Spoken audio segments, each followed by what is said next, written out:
I could have you inside. But yeah. So welcome everyone to the 45th Weather Squadron, part of the 45th Space Wing. We do weather support, provide weather support for a variety of different organizations. As you can see, we do it for NASA, all kinds of launch agencies such as SpaceX, ULA. We also provide weather support, obviously, for the 45th Space Wing and all the tenant units associated with that. That includes even the Naval Ordnance Test Unit. They're a Navy organization that we provide weather support for. So all kinds of support we provide for. And that is divided into kind of two separate entities that provide the support. So if you go to the next slide, you can see we have one, which is WXR. We call it a flight, and it's airfield and range weather operations. So they provide that 24/7, 365 weather support. So the day-to-day warnings, watches, and advisories that you typically see come out here on the Space Wing, they're doing that every day. You know, in the wee hours of the morning, when y'all are all asleep, they're doing their job. And so Aaron Mulcahy is one of our duty forecasters who's providing that support day to day. Now on the next slide,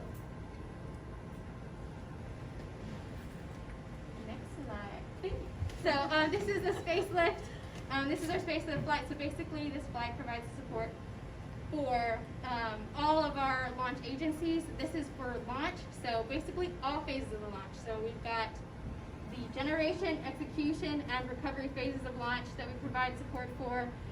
So generation includes, you know, stacking operations, any types of exercises such as static fires, and all of that builds up from the time that that launch vehicle arrives on station. We're providing weather support for.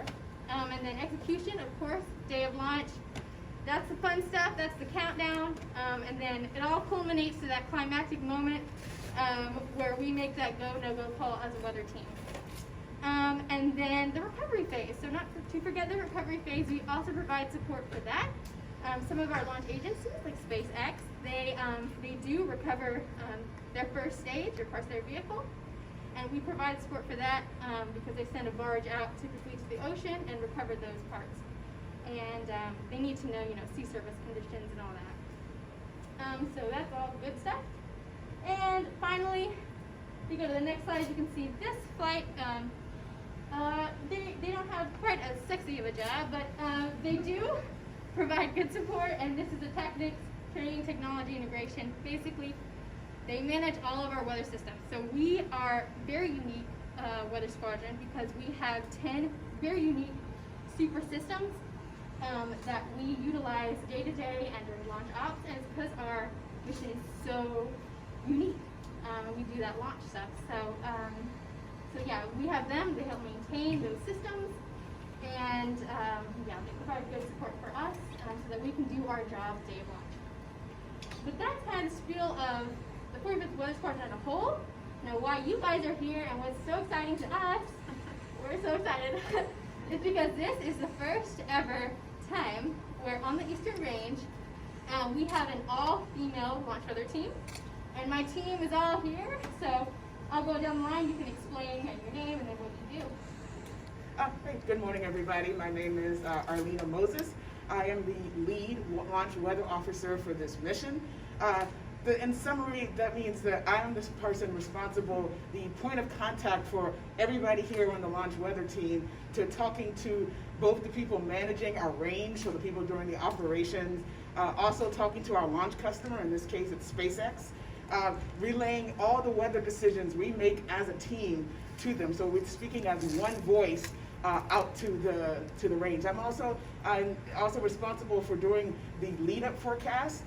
So doing all of the launch weather forecasts, I'm sure you guys have seen already, looking at those probability of violations, and the temperatures and the weather.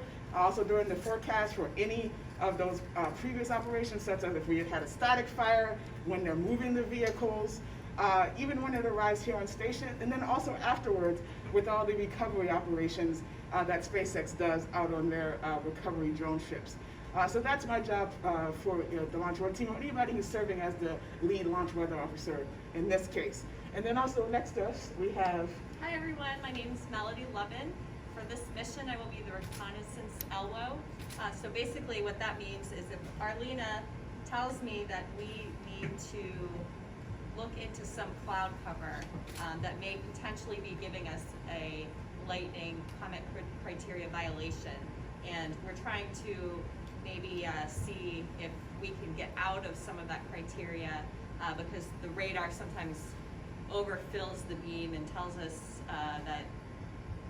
us more information than what's actually occurring in the atmosphere. So basically, sometimes we have a Weather 1 aircraft, and I would be interfacing with that aircraft and telling them where to go. And sometimes that aircraft can tell us that actually clouds that appear to be connected on radar are not actually connected.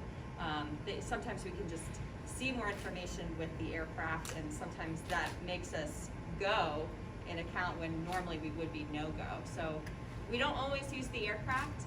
We're still not sure if, when exactly this launch will occur, if we will be using an aircraft for this mission, but that would be my job if we do, in fact, use the aircraft. So I will move on to Jessica Williams. Hi, I'm the radar launch weather officer for this launch. My name is Jessica Williams, and I will sit right here and monitor every radar scan, which comes in every 3 minutes. And what I'm monitoring for is the altitude where the top of the cloud is and the depth of the cloud, because that will tell us whether we're go or no-go for our 10 launch commit criteria weather rules. And as Melody said, oftentimes the aircraft will go out and help us verify those cloud tops and cloud thicknesses. Hi, good morning everybody. I'm Major Emily Graves. I will be the launch weather commander for this mission. Essentially, I'm just kind of overseeing the launch weather team as a whole. I'm making sure that they have what they need in order to do their jobs. If there's any issues, I'm also the liaison to any senior leaders. If there's questions and things that come up outside of the normal briefs we do, I kind of help manage that.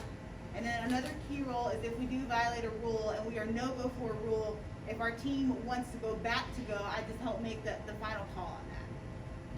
And Airman Mulcahy. Good morning, everybody. I'm Airman Mulcahy. On the WXR side, we focus mostly on resource protection. The big thing is just to be in communication with the launch weather officers and just to let them know if there are any threats in the atmosphere that would hinder the launch. Thank you. Thanks, Steve. Yeah, and then my position currently is the launch weather director, so I'm Captain Nancy Zimmerman. I don't think I mentioned before. So I, along with Major Graves, we provide the oversight for the team. So essentially, if anything goes wrong, so systems, any comm outage happens, or our weather systems start tweaking out, I am that point of contact to ensure that gets fixed. I am the person who will be executing all of the emergency launch checklists and basically just directing any resources where I deem applicable. So that's what the launch weather director does. And I do apologize, we're doing real-time ops here on the floor, so you may hear calls and all kinds of gibberish and jabber around the ops floor. We're just doing our job. So any questions for the launch weather team as a whole here before we split into our sections? Yes, ma'am. How did you decide to do the all-female situation? How did that come about? Was that your decision? So, no, actually, but I was part of the decision a little bit. I was discussing, so our flight commander, he's the Space Lift Flight Commander, Captain Fontenot.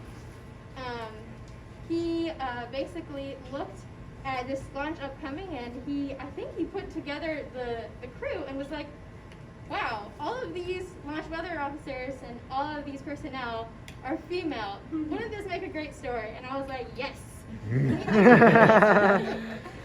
So yeah, and then we finally discovered, we did some research and we were like, wow, this actually is the first time, for real, no kidding, that it's been an all-female launch weather team here on the Eastern Range at least.